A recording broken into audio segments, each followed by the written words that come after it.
샬롬 샬롬 샬롬 샬롬. 하나님 사랑합니다. 여러분 주 안에서 사랑합니다. 오늘 이사야 29장 13, 4절의 말씀, 그 마음은 내게서 멀리 떠난다니. 우리 한번 자신을 점검하고 돌아보는 시간 갖도록 합니다.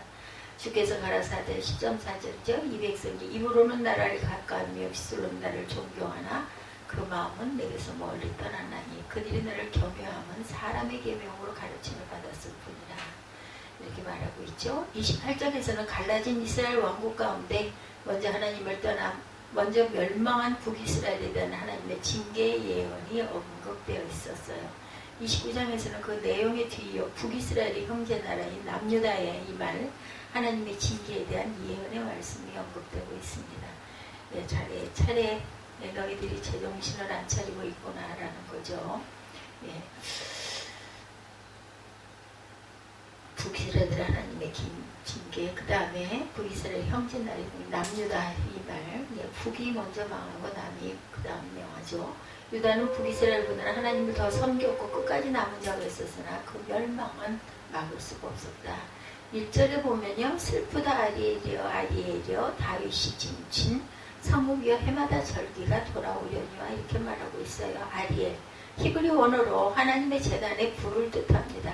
제단 아래 떨어진 재물의 피가 모여 불타도록 만든 제단의 화덕, 번제단의 화덕을 가리킨다라는 것 우리가 알고 가야 되겠죠. 내가 아리엘을 괴롭게 하리니 그가 슬퍼하고 애곡하며 내게 아리엘과 같이 되리라. 내가 너를 사면으로 둘러 진을 치며 너를 애워 대를 쌓아 너를 치리니 이렇게 말하고 있죠. 하나님의 제단에 불이 이렇게 한다.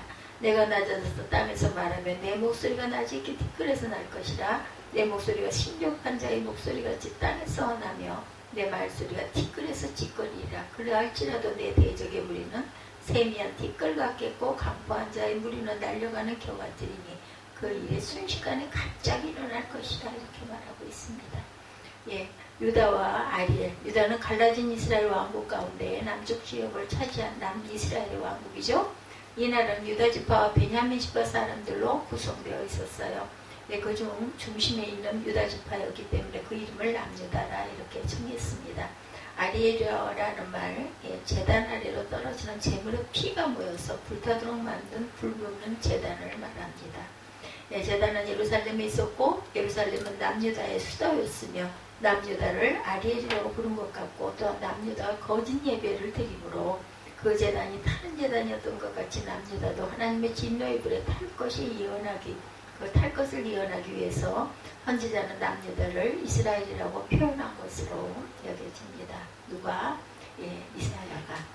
르호보암, 열왕기상 12장 12절에 르호보암이 예루살렘에 이르러 유다 온 족속과 베냐민 지파를 모으니 택한 용사가 18만 명이라 이스라엘 족속과 싸워 나라를 화벽하여 솔로몬의 아들 르호보암에게 돌리려 하더니. 소멸하는 불입니다. 히브리서 12장 29절에 우리 하나님은 소멸하는 불이라 이렇게 증가하고 있어요. 소멸하는 불. 형식적인 신앙, 유다는 북이스라엘보다 적어도 외형적으로는 하나님을 섬기는데 열심이었죠. 예루살렘 성전에 나와 날마다 때마다 절기마다 제단을 쌓고 하나님의 율법을 낭송했어요. 그러나 그들의 그러한 행위는 마음에서 우러나오는 것이 아니었다. 그것이 명령이었기 때문에 어쩔 수 없이 형식적으로 드리는 것이었습니다. 그들은 하나님께 제물을 들고 나왔으나 그 마음에는 돈을 사랑함과 이웃나라를 의지하려는 생각으로 가득 차 있었어요. 헛된 제물이죠. 이사야 1장 13절에 강한 자는 오리 같이 그의 행위는 불티 같아서 함께 탈 것이나 끌 사람이 없으리라. 입과 마음입니다. 레미야 12장 2절에 주께서 그들을 심으심으로 그들이 뿌리가 박히고 장성하여 열매를 맺었거늘 그들의 입은 죽게 가까우나 그들의 마음은 먼하리다. 강포하죠. 마음에 하나님이 아닌 세상 것으로 가득 찾아 유다 백성들의 행동은 하나님과 말씀을 완전히 떠난 북이스라엘 곁에 바를 바가 없었어요. 그들은 성전에 출입하는 그 발로 우상의 제단에 나아갔고 하나님께 제물을 드리는 그 손으로 우상에게 제물을 드리고 사람을 속이는 데 사용합니다. 그들은 하나님의 율법을 읽는 그 입으로 사람을 속이고 거짓말을 해요. 부정한 송사를 하고 가난한 자를 학대하고 착취합니다. 강포를 지었다. 에스겔 8장 17절에 또 내게 이르시되 인자야 내가 보았느냐 유다 족속이 여기에서 행한 가증한 일을 적다 하겠느냐. 그들이 그 땅을 폭행으로 채우고 또다시 내 노욕을 일으키며 심지어 나뭇가지를 그 코에 두었느니라. 자기에게 돌아오는 강포입니다. 하박국 2장 17절에 내가 레바논의 강포를 행한 것과 짐승을 죽인 것 곧 사람의 피를 흘리며 땅과 성읍과 그 아래 모든 주민에게 강포를 행한 것이 내게로 돌아오리라. 외적 징계입니다. 예, 외적의 침략이죠. 외적 징계. 몸은 하나님을 향했으나 마음은 하나님으로부터 돌아온 유다 백성에게 하나님은 두 가지 징계를 내리죠. 첫 번째 징계는 물리적 징계. 물리적 징계는 제일 먼저 주변 열강의 군대에 의해 내려집니다. 아수르가 침입해왔고 애굽의 칼을 빼앗고 극기여신 바벨론 제국의 강력한 군대를 이끌고 예루살렘을 3번이나 공격해요. 그 공격으로 유다의 온 국토는 피폐해졌고 그 백성들은 고통에 빠졌고 나라는 끝내 멸망합니다. 보이는 모든 것을 잃어버리죠. 아수르의 침략입니다. 열왕기하 18장 13절에 히스기야가 그의 조상 다윗의 모든 행위와 같이 야훼께서 보시기에 정직하게 행했다. 그가 여러 산당들을 제거하며 주성을 깨뜨리며 아세라 목상을 찍으며 모세가 만들었던 녹뱀을 이스라엘 자손이 이때까지 향하여 분양하기 때문에 그것을 부수고 느우스단이라 일컬었습니다. 바벨론의 침공이죠. 열왕기하 25장 1절입니다. 12개 제9년 열째 달 10일 바벨론의 왕 느부갓네살이 그의 모든 군대를 거느리고 예루살렘을 치러 올라와서 그 성에 대하여 진을 치고 주위에 토성을 쌓으매 그 성이 시드기야 왕제 11년까지 포위되었더라. 네, 이렇게 말씀하고 있어요. 공고하죠. 외적의 침략으로 인해 얻은 것은 공고함 자체였다. 전쟁으로 인한 사람들은 농사를 짓지 못합니다. 그나마 짓던 농사마저 전쟁에 의해 유실되고 말았어요. 농사를 짓지 못함으로 야비된 것은 굶주림이었겠죠. 군인들은 계속되는 전투로 곤비했고 백성들은 도망하여만 하느라 곤비했습니다. 나라가 패망한 뒤에 탁보로 유리함으로 곤비했고 포로로 잡혀간 자들은 바벨론 땅에서 곤비했습니다. 육체적 고통뿐만 아니라 그들의 마음은 나라를 잃은 슬픔으로 가득 찼어요. 기근이 왔어요. 열왕기하 25장 3, 4절에 그의 넷째 달 9일에 성중에 기근이 심하여 그 땅 백성의 양식이 떨어졌더라. 그 성벽이 파괴되며 모든 군사가 밤중에 두 성벽 사이 왕의 동산 견문길로 도망하여 갈대아인들이 그 성읍을 에워쌌으므로 그가 아라바 길로 가더니 갈대아 군대가 그 왕을 뒤쫓아가서 여리고 평지에서 그를 따라 잡으매 왕의 모든 군대가 그를 떠나 흩어진지라. 예, 죽음이 왔죠. 육신에 멀쩡할 때 하나님을 바로 섬기지 아니한 죄의 대가는 죽음이었습니다. 하나님께서는 더럽고 가증한 마음으로 제단에 나오는 자들을 너무도 혐오하셨기에 그들을 죽여 더 이상 거룩한 자들에 나오지 못하도록 조치하십니다. 그들은 병으로 외적의 칼에 살육당함으로 낯선 곳에서 피곤함으로 죽어갑니다. 그래서 그들의 후에는 예루살렘으로 가고자 원할지라도 짜지 못하는 신세에 처해지고 맙니다. 하나님을 만유리 여기는 죄의 대가는 하나님을 대적하는 죄의 대가와 다를 바가 없었어요. 살육을 당하죠. 역대하 36장 17절에 하나님이 갈대아 왕의 손에 그들을 다 넘기심에 그가 와서 그들의 성전에서 칼로 청년들을 죽이며 청년 남녀와 노인과 병약한 사람을 긍휼히 여기지 아니하였다. 다 죽입니다. 에스겔 9장 6절에 늙은 자와 젊은 자와 처녀와 어린이와 여자를 다 죽이되 이마에 표가 있는 자에게는 가까이 하지 말라. 내 성소에서 시작할지니라 하시매 그들의 성전 앞에 있는 늙은 자로부터 시작하더라. 너무나 무섭죠. 내적 징계와 최후의 구원입니다. 묵시에 대한 무지, 물리적 징계는 영생에 치명적이지 않습니다. 그것은 육체의 고난으로 멈추기 때문이죠. 그러나 하나님은 유다에 그것 말고도 무시무시한 재앙을 하나 더 내려요. 영적으로 무지하도록 만드는 징벌입니다. 이 징벌은 하나님의 구원을 보지 못하도록 하는 것이기에 하나님을 버린 자들에게 주어지죠. 유다 백성들은 그 많은 선지자들이 하나님의 말씀을 선포했으나 그 예언을 깨달지 못함으로 끝까지 회개하지 않죠. 하나님이 그들을 영적으로 무지하게 만드셨어요. 들어도 몰라요. 이사야 6장 9절에 야훼께서 이르시되 가서 그 백성에게 이르기를 너희가 듣기는 들어도 깨닫지 못할 것이요 보기는 보아도 알지 못하리라 하여 지혜자가 없어져요. 일반 대중이 깨닫지 못하면 그것을 해석하여 알게 하는 자들이라도 있어야 했는데 하나님께서는 저주를 내려서 유다에는 그러한 사람들조차 있지 않습니다. 선지자들은 말씀을 선포했으나 그것을 깨달는 자도 거의 없었고 그것을 깨달아 가르치는 자는 더욱 없었다. 유다는 완전히 영적 암흑 상태에 빠졌어요. 말씀을 깨닫지 못하는 것, 목자가 없는 것, 그것은 하나님이 내리시는 크나큰 벌입니다. 목자 없는 양이죠. 마태복음 9장 36절에 무리를 보시고 불쌍히 여기신 이는 그들의 목자 없는 양과 같이 고생하며 기진하니라. 사꾼이에요. 사꾼은 목자가 아니요 양도 제 양이 아니라 이리가 오는 것을 보면 양을 버리고 달아나니 이리가 양을 물어가고 또 해치느니라. 마지막 구원, 하나님의 진노는 다 멸하는 것이 아니죠. 하나님께서는 악한 자는 멸하실 때 그 가운데 택하신 자를 반드시 남겨두시고 그들을 구원하시죠. 29장의 예언의 말씀에도 사람들은 어리석어져서 선포되는 하나님의 말씀을 깨달은 자가 없었으나 그 가운데 남은 자가 있어 하나님께 돌아오기를 기뻐합니다. 그리고 예언은 더 나아가 때에 이르면 모두가 다 하나님께로 돌이켜 하나님을 섬기고 하나님을 기뻐할 날이 있을 것을 말하죠. 하나님은 최후의 구원을 늘 행하시죠. 남은 자 이사야 10장 20절입니다. 그날에 이스라엘의 남은 자와 야곱 족속의 피난한 자들이 다시는 자기를 친자를 의지하지 아니하고 이스라엘의 거룩하신 이 야훼를 진실하게 의지하리니 남은 자 곧 야곱의 남은 자가 능하신 하나님께로 돌아올 것이라. 주의 마음입니다. 베드로서 3장 9절에 주의 약속은 어떤 이들이 더디다고 생각하는 것 같이 더딘 것이 아니라 오직 주께서는 너희를 대하여 오래 참으사 아무도 멸망하지 아니하고 다 회개하게 이르기를 원하시느니라. 구원은 모두에게 주어주는 것이 아니죠. 하나님께서 그 기쁘신 뜻대로 선택하신 적은 자들에게 주어집니다. 그 적은 자 속에는 어떤 자도 포함될 수 있어요. 단 그들의 공통점은 부를 때 속히 돌이켜 환난 가운데서도 하나님을 기뻐하고 의를 행하기를 소망한다는 것, 다가올 완전한 하나님의 나라를 고대한다는 것이죠. 여기서 보면 우리가 덜 읽은데 좀 더 읽겠습니다.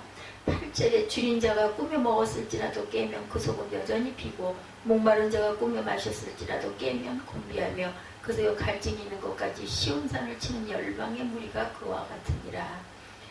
9절에 너희는 놀라고 놀라라. 너희는 맹인이 되고 맹인이 되라. 그들의 취함이 포도주로 말미암음이 아니며 그들의 비틀거림이 독주로 말미암음이 아니라 대저 야훼께서 깊이 잠들게 하는 영을 너희에게 부어주사 너희의 눈을 감기셨음이니 그가 선지자들과 너희 지도자인 선견자들을 덮으셨습니다. 11절입니다. 그러므로 모든 계시가 너희에게는 봉안책의 말처럼 되었으니 그것을 글 아는 자에게 주며 이르기를 그대에게 칭하노니 이를 읽으라 하면 그가 대답하기를 그것이 봉해졌으니 나는 못 읽겠노라 한다 하고 있죠. 야훼께서 너희 눈을 감기셨으니 봉안책의 말처럼 되었다. 하나님의 주의 종이라도 잘못 할 때는 말씀을 알지 못하게 합니다. 그 이유가 13절에 입술로는 하나님을 공경하나 마음은 멀리 떠나 있기 때문이다. 사람의 계명을 가르침을 받아 하나님을 경외하기 때문이다. 사람의 계명으로 가르침을 받아서는 안 된다는 것이죠. 13절에 입으로 나를 가까이 하며 입술로는 나를 공경하나 그들의 마음은 내게서 멀리 떠났다. 선지자들의 신앙이 형식적이고 위선적이라는 것을 지적합니다. 이는 그들이 맹이 된 이유이다. 디모데후서 3장 5절에 경건의 모양은 있으나 경건의 능력은 부인하니 이 같은 자들에게서 내가 돌아서라. 디도서 1장 16절에 그들이 하나님을 시인하나 행위로는 부인하니 가증한 자여 복종하지 아니한 자라. 그들이 나를 경외하면 사람의 계명으로 가르침을 받았을 뿐이라 말씀하죠. 하나님 말씀이 아니라 사람의 계명으로 가르침을 받아 하나님을 경외했기 때문에 하나님은 그들의 눈과 머리를 덮으십니다. 마태복음 15장 13절에 예수께서 대답하여 이르시되 심은 것마다 내 하늘 아버지께서 심으시지 않은 것을 뽑힌 것이니 그냥 두라. 그들은 맹인이 되어 맹인을 인도하는 자로다. 만일 맹인이 맹인을 인도하면 둘이 다 구덩이에 빠지리라 하셨어요. 마태복음 15장 8, 9절에도 백성이 입술로는 나를 공경하되 마음은 내게서 멀도다. 사람의 계명으로 교훈을 삼아 가르치니 나를 헛되이 경배하도다. 마가복음 7장 6절에서 9절입니다. 이르시되 이사야가 너희 외식하는 자에 대하여 잘 예언하였도다. 기록하였으다. 이 백성이 입술로는 나를 공경하다 마음은 내게서 멀도다. 사람의 계명으로 교훈을 삼아 가르치니 나를 헛되이 경배하는도다 하였느니라. 너희가 하나님의 계명을 버리고 사람의 그 전통을 지키느니라. 또 이르시되 너희가 너희 전통을 지키려고 하나님의 계명을 잘 저버리는도다. 이렇게 얘기하고 있죠. 21절에 그들은 송사로 사람에게 죄를 씌우며 성문에서 판단하는 자를 올무로 잡듯하며 헛된 일로 의인을 억울하게 하느니라. 그러므로 아브라함을 구속하신 야훼께서 야곱 족속에 대하여 이같이 말씀하시되 야곱이 이제는 부끄러워하지 아니하겠고 그의 얼굴이 이제는 창백해지지 아니할 것이며 그의 자손은 내 손이 그 가운데 행한 것을 볼 때 내 이름을 거룩하다 하며 야곱의 거룩한 일을 거룩하다 하며 이스라엘의 하나님을 경외할 것이며 마음이 혼미하던 자들도 총명하게 되며 원명하던 자들도 교훈을 받으리라 하셨느니라. 예, 고르반 전통에 대해서 말씀하고 있었어요. 고르반 전통. 너희의 패역함이 심하도다. 토기장이를 어찌 진흙같이 여기겠느냐. 지음을 받은 물건이 어찌 자기를 지은 이에게 대하여 이르기를 그가 나를 짓지 아니하였다 하겠으며 빚음을 받은 물건이 자기를 빚은 이에게 대하여 이르기를 그가 총명이 없다 하겠느냐. 오래지 아니하여 레바논이 기름진 밭으로 변하지 아니하겠으며 기름진 밭이 숲에서 여겨지지 아니하겠느냐. 그날에 못 듣는 사람의 책의 말을 들을 것이며 어둡고 캄캄한 데서 평안한 눈이 볼 것이며. 고르반 전통이 여기 어디 나와 있나요? 네. 아시죠? 예, 부모님께 드릴 물질을 하나님께 드림이 되었다라고 하기만 하면서 그 물질을 부모님께 드리지 않아도 된다고 하는 전통으로 내 부모를 공경하라라는 하나님 말씀을 폐하여 버렸다라고 예, 말씀하고 있어요. 고르반 전통 어디에 나와 있죠? 예. 그러므로 모든 계시가 너에게는 봉화층의 말처럼 여기 고르반 전통이 없는데 여기 고르반 전통에 대해서 말씀하고 있네요. 부모님께 드릴 물질을 하나님께 드렸다 하고 그렇게 하지도 않는 것. 마태복음 15장 3절에서 6절에 대답하여 이르시되 너희는 어찌하여 너의 전통으로 하나님의 계명을 범하느냐. 하나님이 이르셨을 때 내 부모를 공경하라 하시고 내 아버지나 어머니를 비방하는 자는 반드시 죽임을 당하리라 하셨거늘 너희는 누구든지 아버지에게서나 어머니에게 말하기를 내가 드려 유익하게 할 것이 하나님께 드림이 되었다고 하기만 하면 그 부모를 공경할 것이 없다 하여 너의 전통으로 하나님의 말씀을 폐했다라고 이렇게 핑계를 대는 그러한 그 모든 것들을 말합니다. 그래서 구원은 모두에게 주어지는 것이 아니라는 것, 구원은 하나님께서 기쁘신 때때로 선택하신 적은 자들에게 주어진 거라는 거죠. 다가올 완전한 하나님의 나라를 우리가 항상 고대하고 하나님의 말씀대로 살아가야 되겠죠. 하나님을 경외하려거든. 예, 이런 제목입니다. 오늘 말씀이 13, 4절. 주께서 가라사대 이 백성이 입으로는 나를 가까이 하며 입술로는 나를 존경하나 마음은 내게서 멀리 떠났나니 그들이 나를 경외하면 사람의 계명으로 가르침을 받았을 뿐이라. 그러므로 내가 이 백성 중에 기이한 일 곧 기이하고 가장 기이한 일을 다시 행하리니 그들 중에 지혜자의 지혜가 없어지고 명철자의 총명이 가리워지리라. 돈도 없고 글재주도 없는 어느 선비가 벼슬을 하고 싶었대요. 가진 것이라고는 시원찮은 그런 그 아부술, 사람들에게 아부하는 그런 것밖에 없었답니다. 그것만 믿고 한번 부딪혀 보는 거다 하며 서울로 올라갔어요. 당대의 실력자인 대원군을 찾아갔다고 합니다. 전주이시는 전주이시라는 빌미로 대원군이 살던 운영궁으로 드나들면서 아부를 하려고 하면 잽싸게 서울 선비들의 아부를 하여 늘 한 발 늦었대요. 이 사람이. 어느 날 대원군이 화선지를 펴놓고 붓을 들어 난척을 치려는 순간 대원이 대감 난척가 썩 잘되었습니다. 얼른 너스레를 떨었어요. 눈에 보여야 뭘 한 자리 할 수 있으니까. 대원군은 아부인 줄 뻔히 알면서 듣고 그냥 기분이 좋더랍니다. 자네는 아직 붓도 가지 않았는데 잘 되었다고 하는가? 어느 곳에 뉘신가? 영걸스럽다던 대원군도 아부의 맥을 묻히고 그에게 수령짜리 하나를 주었대요. 어이구, 뜻을 이뤘네요. 리처드 스탱걸은 아부의 기술이라는 책에서 아부는 인간관계를 최적화하기 위한 전략이다 이렇게 말했다고 합니다. 아부도 능력이며 아부는 그 자가 출세한다라는 거죠. 아부하는 자가 출세를 한다. 그는 엘리자베스 여왕, 마키아벨리, 저술가 데일 카네기, 지금은 또 프로이트, 조지 워싱턴 초대 미국 대통령, 빌 클린턴 미국 전 대통령, 영화감독 스티븐 스필버그 등과 같은 유명인의 공통점은 아부의 달인이라고 하고 있다고 하네요. 그러니까 이 사람이 그냥 나를 치기도 전에 아부하는 그 말에 기분이 아주 좋았다라는 거죠. 뭐 기분이 좋죠. 누구를 칭찬해, 그 얘기 생각나네요.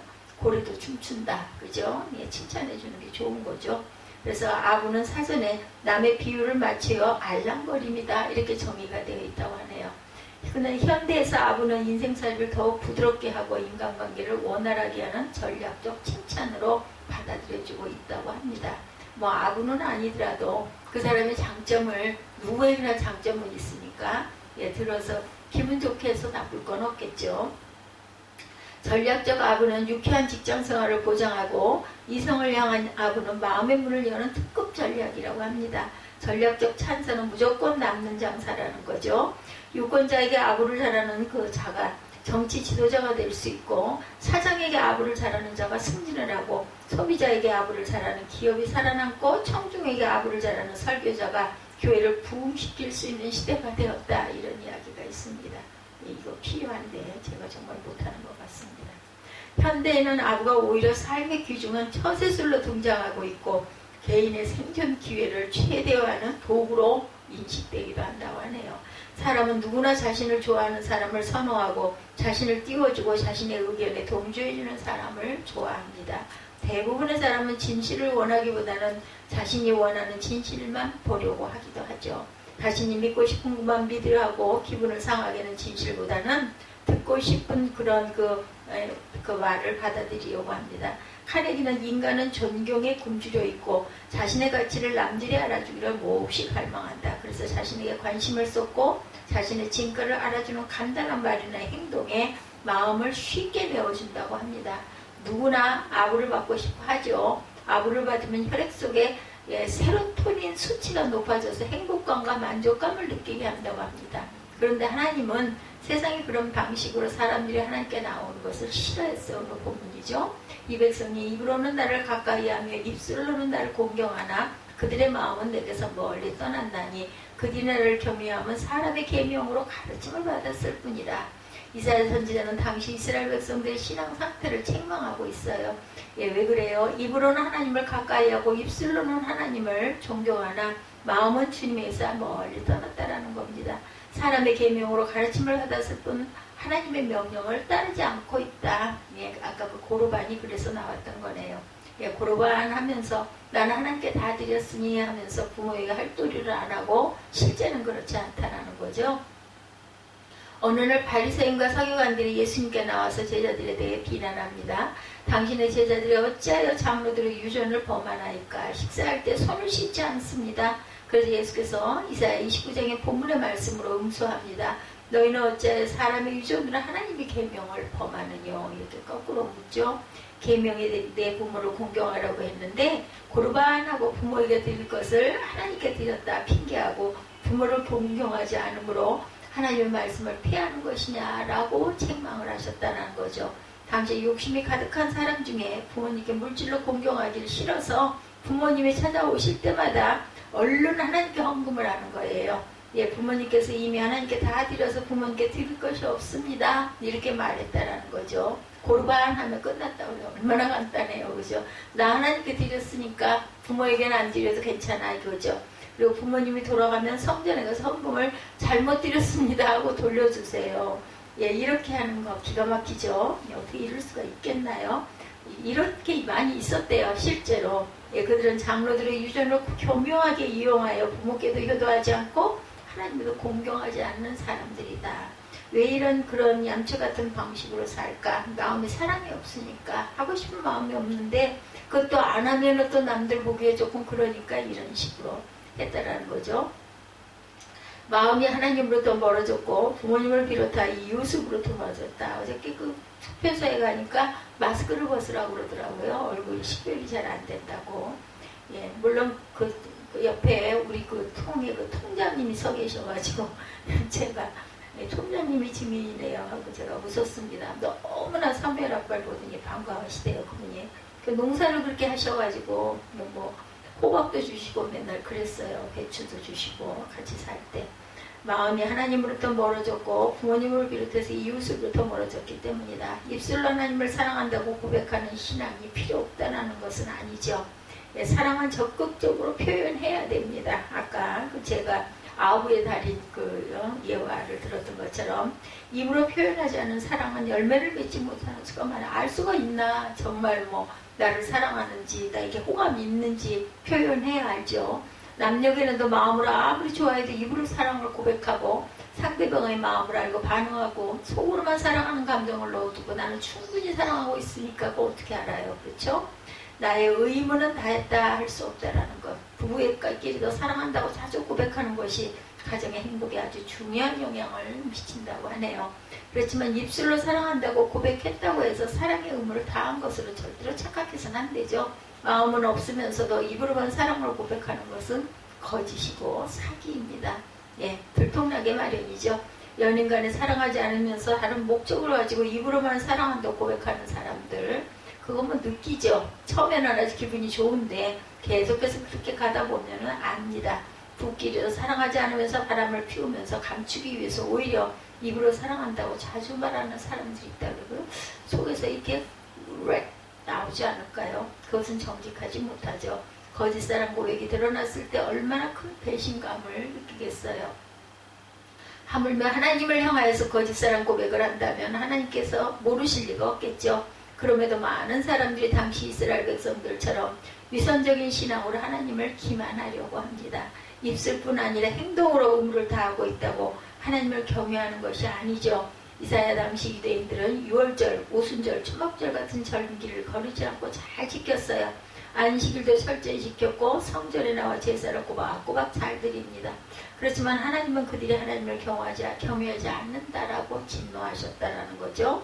예수님 당시에도 얼마나 많은 사람들이 겉으로는 율법도 잘 알고 기도도 많이 하고 종교적인 열심도 있었지만 예수님께 준엄한 책망을 듣죠. 회칠한 무덤이요 책망받습니다. 겉은 회칠을 하여 멀쩡하게 단정했는데 속에는 썩어가는 시체로 가득한 무덤과 같다라는 뜻이죠. 오늘날 그처럼 유선적인 신앙은 없을까? 예, 예수님 당시보다 더 많을지도 모릅니다. 마음은 하나님으로도 멀리 떨어진 채 하나님을 향한 사랑은 식어진 채 사람에게 보이려고 형식적이고 위선적으로 교회 생활하는 그리스도인들이 너무나 많다. 겉으로는 쉽게 식별이 안 될 수도 있습니다. 직분도 있고 교회 생활에 연도도 오래됐어요. 교회의 용어도 잘 알고 기도도 그럴듯하게 합니다. 열심도 있어요. 다 갖추었어요. 그러나 가장 중요한 한 가지, 마음은 식어져 있다라는 것. 누구도 아닙니다 할 수가 없죠. 마음은 하나님께로부터 멀어졌어요. 다른 것을 하나님보다 더 사랑합니다. 경건의 모양은 있는데 경건의 능력이 없다. 하나님께서 가장 싫어하는 것 중에 하나가 위선적인 신앙이라는 것입니다.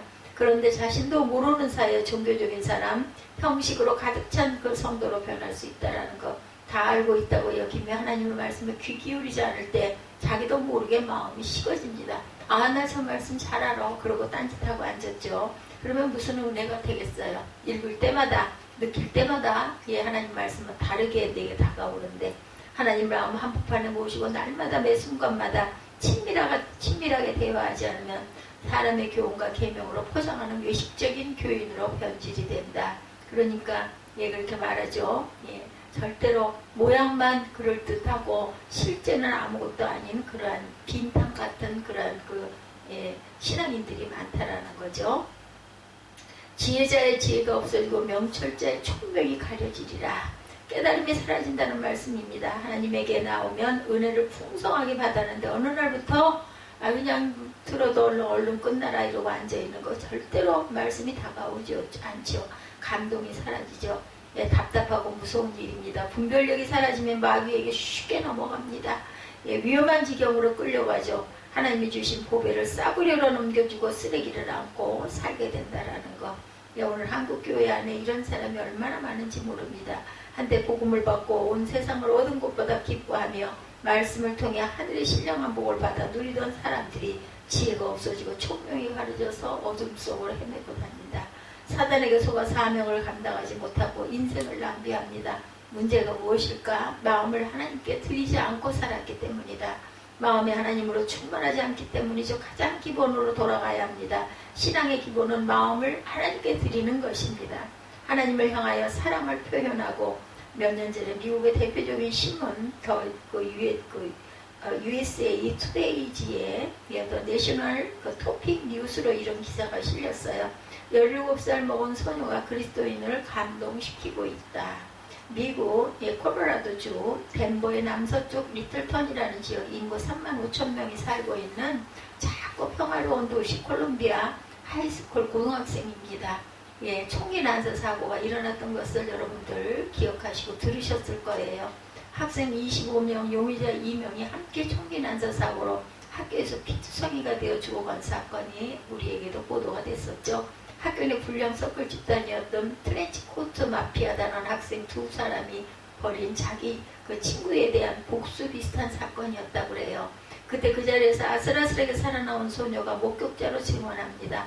두 명의 범인 중에 한 사람이 캐시보넬이라는 17살 먹은 소녀에게 총을 겨누로 질문을 던지죠. Do you believe in God? 너는 하나님을 믿느냐? 예, 아마도 하나님 안 믿어요. 이 한마디면 살아났겠죠.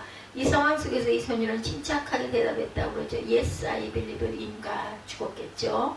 나는 하나님을 믿어요. 범인은 촛불이를 더 가까이 겨누면서 신경질적으로 소리쳤다고 합니다. 하나님은 없단 말이야. 캐시는 침착하게 한 번 더 대답했다고 그래요. 하나님은 살아계셔요. 당신도 하나님의 길을 따라가야 돼요. 범인의 총구는 불을 뿜기 시작했고 소녀는 피투성이가 되어 그 자리에 쓰러져 생명을 거두었습니다. 그러나 이것이 사건의 마지막이 아니었다는 거죠. 이 사실이 알려지기 시작하자 옆에 생존자 입술을 통해서 증언되자 미국의 크리스찬 청소년들이 티셔츠를 입기 시작합니다. 네, 그 셔츠에는 Yes, I believe in God. 나는 하나님을 믿어요. 티셔츠를 입고 소년소녀들이 거리를 나가 전도하기 시작한 일이 벌어졌다고 합니다. 예, 플로리다의 한 도시에서는 2,500명의 크리스찬들이 모여서 Yes, I believe in God. 예, 크루즈 나는 하나님을 믿습니다. 어떤 상황 속에서도 캐시처럼 예수 그리스도를 증거하기를 두려워하지 않을 것이죠. 라는 그 고백의 집회를 열기 시작했고 집회는 도시마다 불을 당기기 시작했다고 그러죠. 캐시는 잠들어 있던 크리스찬들의 마음을 깨우기 시작합니다. 크리스찬 청소년들이 살아나기 시작했어요. 크리스찬 어른들이 부끄러워하고 깨어나기 시작했다고 하죠. 더 US 투데이지의 기자는 이렇게 기록합니다. 캐시는 미국 교회에 불을 지르고 있다. 캐시는 미국 교회를 향한 충격과 감동을 던지고 있다. 입술의 고백은 정말 중요하죠. 네, 그러나 마음의 사랑으로 가득한 입술의 고백만이 주님께 인정을 받습니다. 예. 여러분은 어떤 그리스도인입니까? 사람 앞에서 하나님을 향한 사랑을 입술로 고백하기를 부끄러워하는 그리스도인입니까? 입술로는 자신 있게 고백하나 마음은 하나님으로도 멀리 떠나 있는 그리스도는 아닙니까? 입술로도 늘 사랑을 고백하며 마음도 늘 하나님께 향하고 있고 날마다 더 주님께 가까이 나간 저와 여러분들이 되시기를 주님의 이름으로 축복합니다.